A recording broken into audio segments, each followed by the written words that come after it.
Halo, selamat datang di Desa Ijrengeh, Kecamatan Sampoinet. Sekarang kita berada di CRU Sampoinet. CRU itu adalah Conservation Response Unit.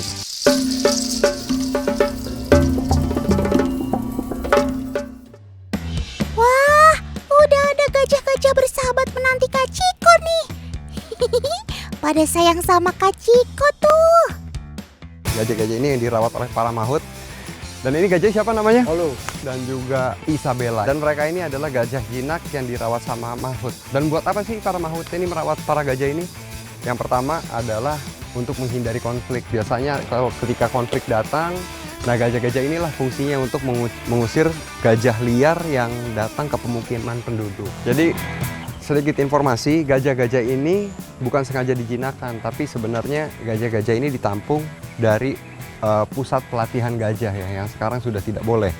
Dan kenapa berada di CRU ini? Untuk menggiring gajah-gajah liar supaya kembali ke habitatnya. Oke, sepertinya Kak Ciko dan gajah-gajahnya sudah siap mau berangkat, teman. Eits, tapi kita belum mau patroli dulu ya. Kita mau mandi-mandi dulu dong, biar seger. Tapi mandinya bukan di kamar mandi ya teman, tapi di sini nih. Wih, gede banget sungainya. Jadi gajah ada di sini kisaran umurnya itu dari 25 sampai 28, dan yang paling kecil itu justru yang paling tua. Isabella itu berumur 35 tahun. Nah, di alam bebas, gajah ternyata bisa hidup sampai usia 70 tahun loh. Mirip sama manusia ya. Wih, Kak Ciko udah yakin aja nih mau mandi sama si gajah. Udah siap basah-basahan nih ya Kak. Kehebatan gajah ini, dia nggak akan pernah lupa sama manusia yang pernah ditemuin sama dia. Jadi ketika kita berbuat baik sama dia seumur hidup, kapanpun kita balik lagi ketemu sama dia, dia nggak akan pernah lupa sama kita. Duduk. Ya, duduk.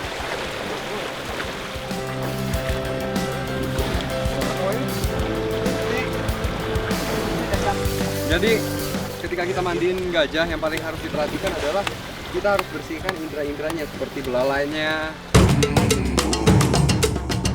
Oh iya teman, gajah-gajah ini akan semakin erat hubungan batinnya dengan para mahut kalau mereka juga dirawat dengan baik. Nah, biar gajahnya anteng saat diperiksa, kita kasih makan dulu teman. Weh, tebu gede-gede gitu dengan mudahnya dikunyah teman. Waduh, rauk. Giginya gajah itu kan cuma ada di belakang ini ya, gigi geraham ya. Soalnya di depan itu dia nggak ada gigi kan. Ya, udah panjang ya. Nah, jadi Depan, dia nggak. jadi gigi geraham doang ya. Kalau di manusia itu di gigi belakang ini doang nih. Di depannya tuh nggak ada kan? Bisa dilihat kan nih? Coba atas.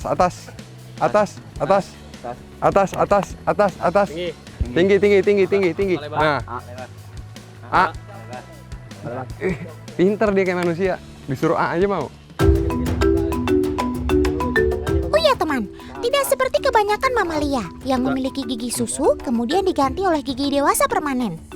Gigi gajah Asia merupakan hewan poliviodon yang artinya gajah akan terus berganti gigi sepanjang hidupnya loh. Weh, anti ompong dong kamu sob, mantap. Oh iya teman, setiap harinya gajah harus makan minimal sekitar 10% dari berat tubuhnya loh.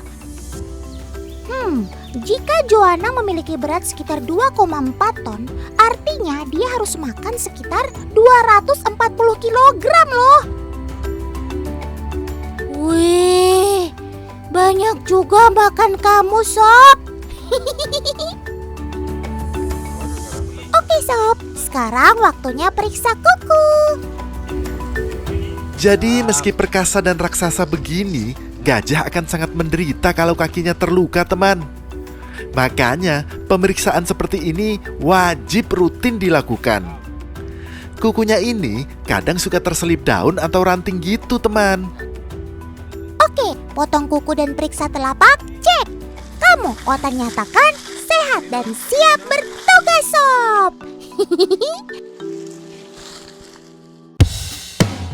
Wah, Kak Ciko sama warga pada mau kemana nih? Nah, jadi para warga di sini biasa menghalau gajah dengan cara yang ramah satwa, teman. Ya, mereka akan mencoba menakuti gajah liar yang nyasar masuk dengan meriam karbit ini. Pendengaran gajah kan luar biasa peka. Tapi ada juga keunikan lain dari telinga gajah. Lihat deh, daun telinganya besar kan? Tapi sebetulnya itu berfungsi untuk mengipasi tubuhnya agar suhu tubuhnya terjaga loh, teman. Kamu kayak punya kipas portable, Sob. Oke, kalau mau tahu ini tanda-tanda apa namanya?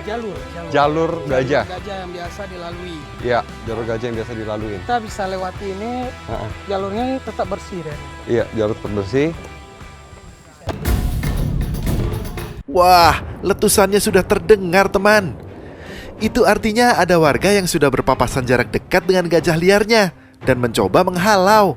Bye, dapat nggak gajahnya? Dapet tuh. Mana dia? Itu Ada yang berapa sih? putih. Tuh ada Tuh, 2, 3, 4, 5, 6 tuh. 6 bro. Ini gajah kan nih? Iya. 7. Di mana sih? Arahnya kemana nih? Ini kan Drone-nya di mana? Di atas sana tuh. Di mana sih? Ke, Oh, di tebingnya jauh. ini di sini tuh semananya? Tuh, ke atas ada belokan kan. Hah? Terus ada tebing di atasnya tuh. Jauh juga. Wah, istimewa banget kan perjumpaan kita dengan para gajah liar ini.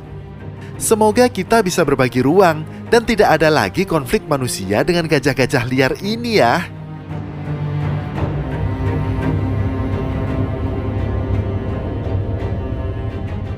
Nah, masih bertualang di Pulau Sumatera ini, teman. Kita ketemu sama sobat yang gak kalah besar sama si gajah nih.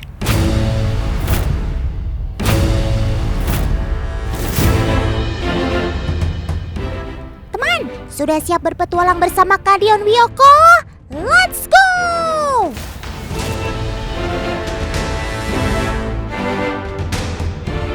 Ladang hijau yang luas, belakangnya gunung, udaranya sejuk, asik banget emang di New Zealand. Tapi bohong! Sekarang ada di Padang Mengatas ya Pak ya? Nah, Padang Mengatas ini peternakan sapi Pak ya? peternakan sapi Dan simental di limusin. Nah, peternakan sapi, simental, dan limusin. Jadi di belakang tuh bisa dilihat tuh, sapinya gede-gede banget, sapinya import. Tapi memang diternak di sini Pak ya. Jadi sapinya itu ada beberapa jenis, ada sapi simental, ada sapi limusin, ada sapi BB, Belgian Blue. Gak nyangka ya kalau peternakan luas ini ada di Indonesia. Karena suasana dan sapi-sapinya mirip kayak di New Zealand. Padahal letaknya ada di Sumatera Barat loh. Hehehe. Sapi-sapi di sini setiap harinya memang diumbar untuk mencari makan sekaligus berjemur, teman. Tapi agar rombongan sapi ini tidak berpencar satu sama lain, kita harus pintar-pintar menggembalakannya. Betul nggak, Kak? Jadi caranya untuk menggiring sapi itu memang ya kita mengeluarkan suara. Nah kan, nurut semuanya. Ya maklum saja, di sini kan ada 1.200 ekor sapi di lahan seluas 280 hektar. Jadi kita harus menggunakan motor supaya nggak capek tuh. Hehehe. Klakson digunakan untuk membantu menggiring sapi karena telinga mereka cukup sensitif. Sehingga saat mendengar suara yang cukup keras, ia akan terus bergerak untuk menghindar. Oh iya, untuk membedakan sapi simental dan limusin yang ada di sini cukup mudah, teman. Jika di kepala ada corak putihnya, berarti sapi simental. Tapi kalau semuanya coklat, sapi limusin. Sapi-sapi ini berasal dari Eropa dan Australia, dan semuanya betina.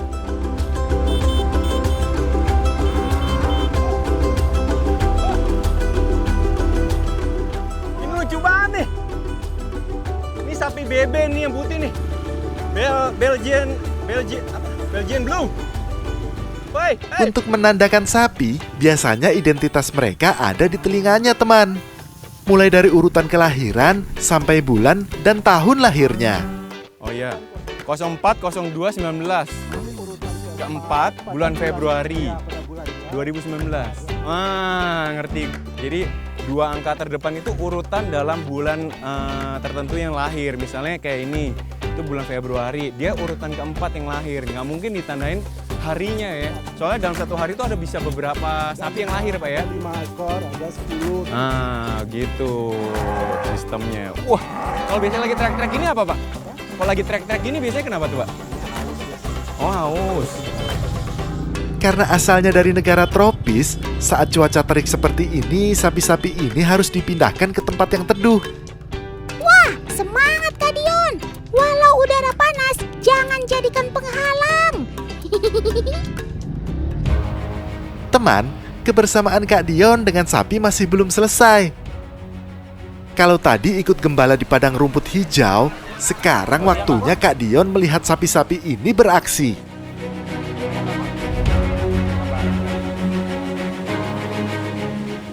Tepatnya sekarang lokasinya ada di Desa Sawah Tangah, Kabupaten Tanah Datar. Wah, ini pertama kali yang bisa ngeliat pacu Jawi. Gue pengen lihat langsung lebih mendekat ke sana. Ya, pacu Jawi adalah tradisi khas Minangkabau yang sudah eksis sejak ratusan tahun lalu. Dan kerennya masih berlangsung hingga saat ini. Keren ya. Sapi-sapi yang ikut pacu Jawi ini adalah sapi-sapi pilihan teman. Selain memiliki fisik yang kuat, ia juga sudah terlatih dan terbiasa dengan keramaian. Makanya, saat pacu Jawi ini berlangsung, sapi bisa tetap fokus berlari hingga garis finish. Oh iya, chemistry antara sapi dengan joki harus dibangun dengan kuat, agar saat di lapangan, keduanya bisa saling mengisi. Gimana? Seru banget kan Kak pertandingan kali ini?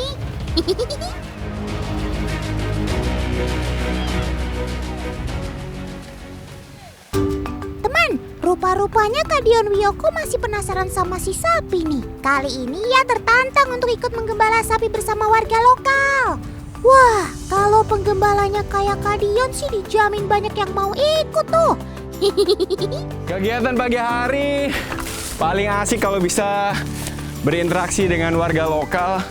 Khususnya sekarang ada di Desa Sejahtera, Kecamatan Sukadana, Kabupaten Kayung Utara.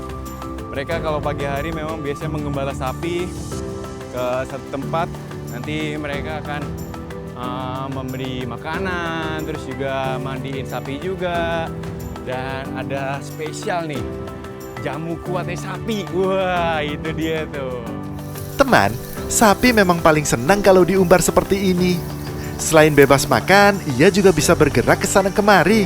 Dan itu sangat baik untuk perkembangannya. Jadi memang si sapi-sapi ini setelah digiring ke sawah seperti ini memang mereka dibiarkan aja gitu untuk makan. Dan padi-padi ini bukan yang padi mau siap dipanen, jadi memang ini setelah dipanen. Jadi nggak masalah kalau misalnya sapi-sapi ini memakan si padi-padi ini gitu.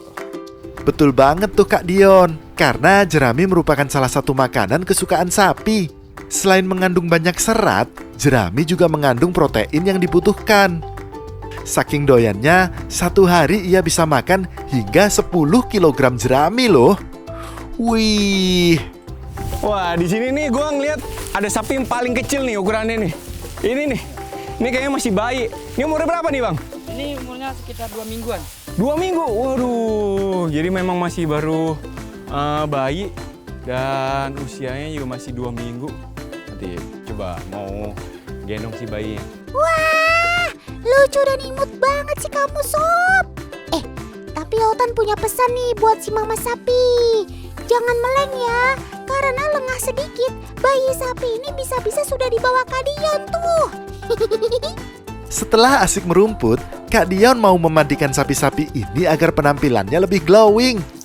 Ayo Kak, siapkan peralatannya. Nah, sekarang udah siap air sabunnya. Dan ini disiapin juga air bilasannya juga. Jadi ini nggak dikasih sabun, yang ini kasih sabun. Baru deh sekarang kita mandiin sapinya. Ini boleh dideketin lagi nggak nih? Biar lebih deket ya kan? Teman, selain membuat penampilannya lebih bersih dan cantik, memandikan sapi ternyata juga bisa mencegah adanya parasit pada tubuhnya. Jadi memandikan sapi adalah sesuatu yang wajib dilakukan minimal 2 hari sekali. Nah, dibiarin keringnya tuh jadi dilepas gitu aja ya? Iya. Di sawah ya? Iya. Nah, setelah itu barulah si sapi ini siap bermain-main lagi. Setelah tadi udah makan, minum jamu, dan juga mandi, lebih segar lagi. Sekarang bebaslah kau bermain, sapi. Ayo, jalan. Wah, beruntungnya sapi-sapi ini mendapat perawatan yang spesial dari Kak Dion Wiyoko. Sederhana sih, tapi bikin kaum hawa iri.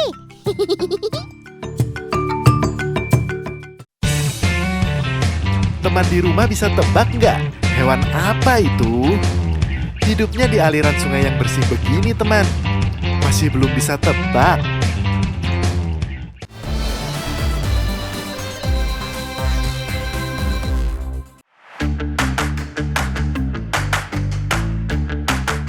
Kita jalan-jalan ke desa Larike di Maluku yuk, Tan. Bareng Kak Nadine dan Kak Dimas. Asik, ketemu sobat Otan, si licin dan raksasa. Licin dan raksasa? Waduh. Teman di rumah bisa tebak nggak? Hewan apa itu? Beri sambutan yang meriah buat Morea alias Sidat. Perhatiin nggak? Morea ini akrab banget sama manusia. Nggak ada takut-takutnya ya didekati sama manusia. Berat banget ternyata. Dan pada saat kita mau ngangkat tuh kayak apa ya, lendir badannya tuh langsung terasa banget, jadi langsung licin banget. Susah untuk kita bisa grab. Sudah berat, licin juga teman. Nah, walaupun jinak, tapi karakternya yang selalu waspada tetap terlihat. Oh iya, siklus kehidupan Morea ini unik loh teman. Ada di air tawar dan juga di air laut loh. Sebagian besar hidupnya akan dihabiskan di air tawar. Tapi setelah beranjak dewasa, Morea akan berenang ke laut untuk berkembang biak. Sobat Otan ini memang unik, cakep.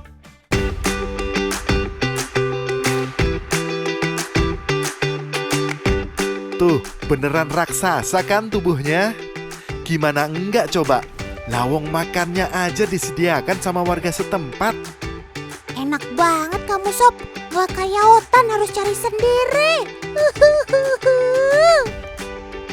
Tapi mereka tetap bisa cari makan sendiri kok. Biasanya di malam hari, Morea akan mencari mangsa berupa ikan-ikan kecil. Hewan ini punya penciuman yang sangat tajam loh. Buktinya tuh, saat daging ikan laut yang amis dilempar ke sungai, langsung deh pada ngerubutin. Sikat bos. Hehehe. Pantas badannya besar, makannya doyan sih. Katanya sih, awalnya Morea-Morea ini hanya setipis rambut. Tapi lama-kelamaan tubuhnya bisa memanjang sampai 2 meter. Dengan berat bisa mencapai 30 kg. Bener-bener raksasa. Walaupun besar, tapi mereka lincah. Ini buktinya. Mereka bukan cuma sekedar bisa berenang, tapi juga jago untuk naik ke aliran air yang lebih tinggi. Gigi banget loh kamu sob buat dapetin makanannya. Agresifnya persis kayak lele ya teman.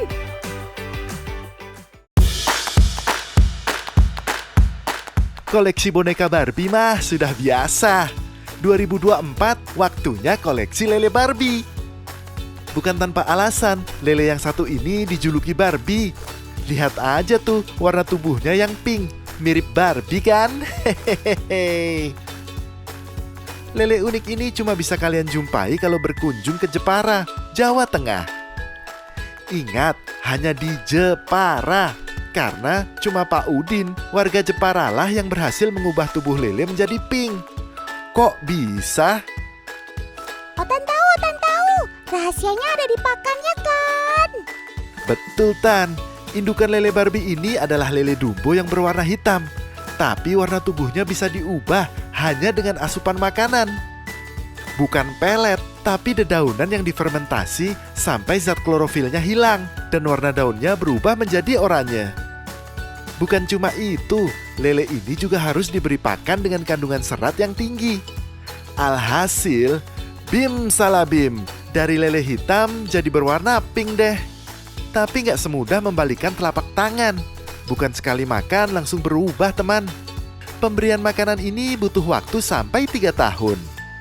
Sampai akhirnya hormon dalam tubuh lele berubah dan berhasil mengubah warna tubuhnya menjadi pink. Makasih ya Pak Udin. Berkat usaha Bapak, Otan jadi bisa jumpa sobat berkumis yang lain daripada yang lain. Oh iya, lele Barbie cuma tampilannya saja yang beda, tapi karakter dan sifatnya sama kayak lele kebanyakan. Seperti tingkah lakunya yang agresif saat dikasih makan. Sabar bro, semua kebagian kok. Hehehe.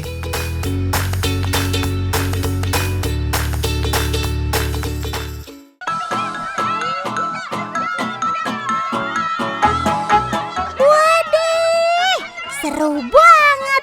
Emang deh kalau ibu-ibu yang ikut lomba anti sunyi senyap karena pasti ruame.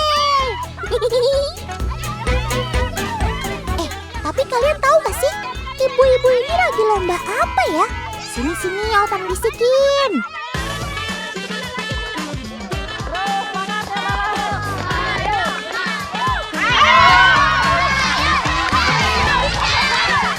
Ibu-ibu dari Payakumbuh, Sumatera Barat ini sedang mengadakan lomba menangkok baluik atau menangkap belut, teman. Lomba ini sudah menjadi tradisi turun-temurun. Tujuannya sebagai bentuk rasa syukur atas hasil panen, sekaligus mempererat tali silaturahmi. Semangat Uni! Ayo tangkap belutnya yang banyak. Jangan kasih lepas. Sebenarnya untuk menangkap sobat licin ini susah-susah gampang. Belut yang sudah di tangan bisa dapat dengan mudah terlepas. Wah, kok bisa gitu sih? Ya bisa dong, kan sobat Otan ini terkenal dengan tubuhnya yang licin. Tubuh belut memiliki lendir yang berfungsi untuk menjaga kelembapan tubuhnya. Selain itu, lendir ini juga menjadi alat pelindung diri dari serangan predator. Masih ngomongin soal belut. Ternyata ada loh sobat Otan yang suka disangka belut karena kemiripannya. Tapi apa iya mereka semirip itu? Kita coba tanya warlock alias warga lokal yuk. Ini belut. Kenapa belut? Karena panjang kayak ular. Apa lele ya? Masa lele? Ih, belut ini mah. Ikan lele. Karena buntutnya kayak ikan lele. Loh, kok si lele malah ikut-ikutan terseret sih namanya? Ternyata semua jawabannya salah ya teman. Sobat Otan ini bukan belut, apalagi lele, tapi ia adalah sidat. Walaupun sepintas mirip dengan belut, tapi ternyata mereka berbeda loh. Salah satu perbedaan yang bisa kita lihat secara kasat mata ada pada siripnya. Sidat memiliki sirip di dekat kepala, sedangkan belut tidak. Persamaannya adalah mereka sama-sama memiliki lendir yang menjadi alat pertahanan. Oh iya teman, ada juga nih mitos tentang belut yang berkembang di masyarakat Minang. Masyarakat di sini percaya kalau belut memiliki banyak sekali manfaat bagi kesehatan, terutama untuk si buah hati. Mereka biasa menggunakan belut untuk terapi anak-anak yang terlambat jalan. Ya, meskipun ini masih belum terbukti kebenarannya, tapi banyak masyarakat yang sudah mendapatkan hasil dari terapi ini. Kalau dilihat dari cara terapinya sih, ini sangat bagus untuk memperlancar aliran darah. Selain itu, terapi ini juga bisa merangsang saraf-saraf yang ada di kaki anak. Mungkin itu ya alasannya mengapa Sobat Otan ini dijadikan sebagai media terapi. Tapi, lagi-lagi setiap anak memiliki kemampuan yang berbeda. Yang penting tetap semangat adik-adik.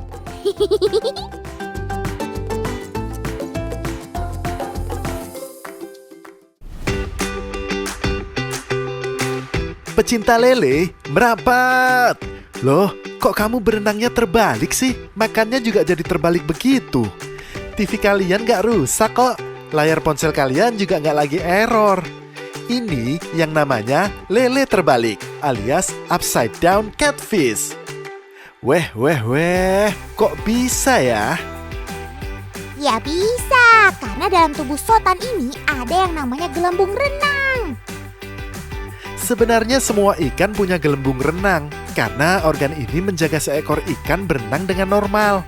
Makanya si catfish ini sebenarnya bisa juga berenang dengan normal begini, kalau dia mau. Terus kalau gitu, apa tujuannya dong si Synodontis ini berenang terbalik? Nah, ternyata si upside down catfish ini akan berenang terbalik ketika sedang menempel di suatu benda, seperti di batang kayu ini misalnya.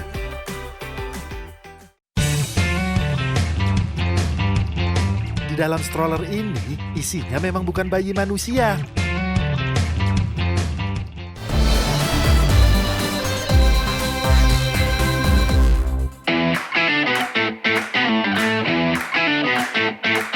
Nah, udah siap nih, jalan-jalan yuk. Yuhuu! Otan paling senang nih kalau udah main sama bayi yang menggemaskan. BTW, Otan ikut ya kak. Janji deh bakal jagain dede bayinya. Tapi tunggu sebentar deh. Sepertinya ada yang mencurigakan di dalam stroller itu. Jangan-jangan. Yuk main sama teman baru yuk, Kombi. Bukan mencurigakan, Tan. Di dalam stroller ini, isinya memang bukan bayi manusia, melainkan ferret. Pasti tadi Otan ketipu ya. Teman, si ferret ini adalah hewan peliharaan Kak Gaby. Saking sayangnya, kalau diajak jalan, ia harus menggunakan stroller tuh. Sob, mau nyaingin Bobby Kertanegara nih.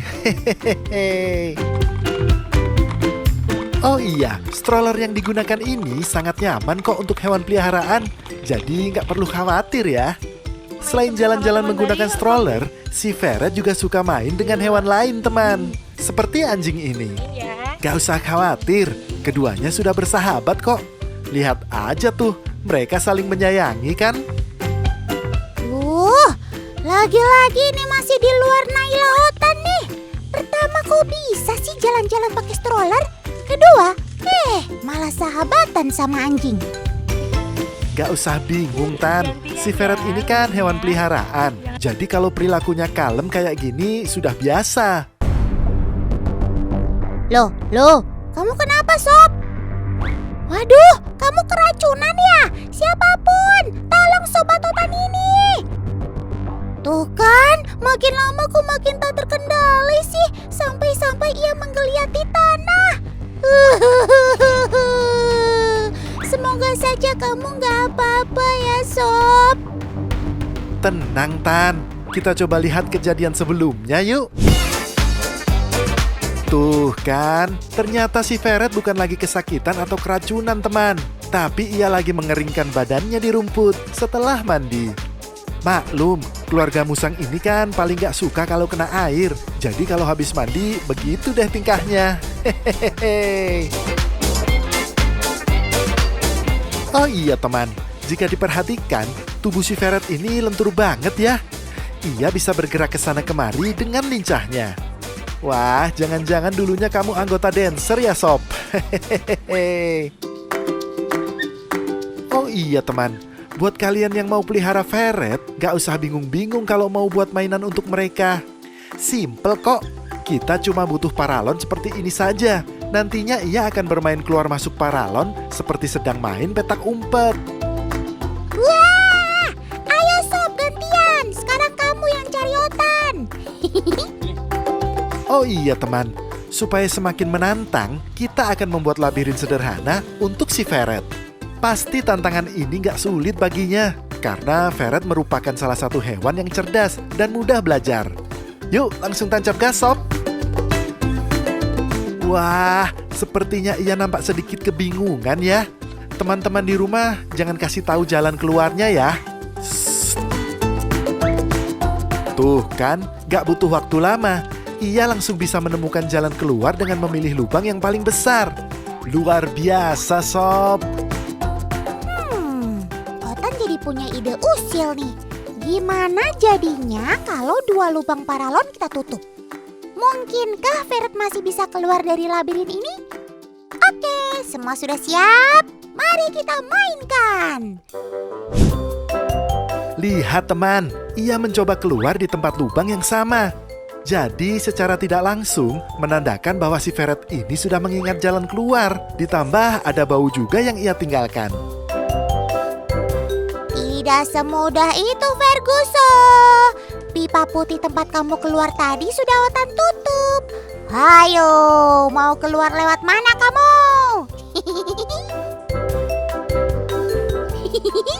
Gak muat ya? Pipa yang itu kan emang seukuran tubuh kamu. Kecil banget, Sob. Nampaknya si Ferret mulai pusing karena nggak menemukan jalan keluar dari tadi, teman. Hehehe, sabar ya, Sob. Loh, tapi sepertinya ia nggak mudah menyerah, teman. Ferret ini memaksa masuk ke dalam pipa kuning. Tuh kan, jadi nyangkut gini deh. Udah tahu pipanya kecil, masih aja maksa. Ya, dorong terus, Sob. Ayo, kamu bisa. Ya, sedikit lagi. Yepi! Akhirnya Ferret berhasil keluar dengan sehat walafiat, teman.